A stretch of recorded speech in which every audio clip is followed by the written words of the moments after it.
এখন আর ছেলেরা বিয়া করতে হবে না, বিকাশ করলে সব ধরনের শান্তি পাইবা। কালকে রাইতে সৌদি আরব টাইম 3টা বাজে আমার ঘুম আসতেছিল না, হঠাৎ করে টিকটকে ভিডিও দেখতেছিলাম, একটা মেয়ের আইডিতে পড়লাম, মেয়েটা বলতেছে প্রবাসীদেরকে বিকাশ করতো, আধা ঘন্টায় 500 টাকা, 1 ঘন্টায় 1000 টাকা, যেভাবে চাইবো সেভাবেই দিব, সব ধরনের মজা দিব। এখন আমার প্রশ্ন আপনাদের কাছে, মানে ইমোতে কি মজা দিব, মানে কোন ধরনের মজা সবভাবে, এটা হলো আপনাদের কাছে প্রশ্ন এক। আরেক হলো বাঙালি মেয়ে, তোমাদেরকে আমি সেলুর জানাই।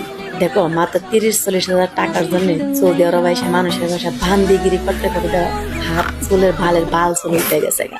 আর তোমরা বাহ 1000 টাকা দিয়া 1 ঘন্টা, তাইলে তোমরা 72 ঘন্টা 24 ঘন্টার ভিতরে কত টাকা ইনকাম করতেছো?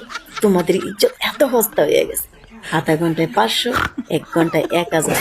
আর ওখানে যে আমাকে বাঙালি পোলারা সাপোর্ট করতেছে, মেসেজ করতেছে, বিকাশ নাম্বার তো আমি করবো।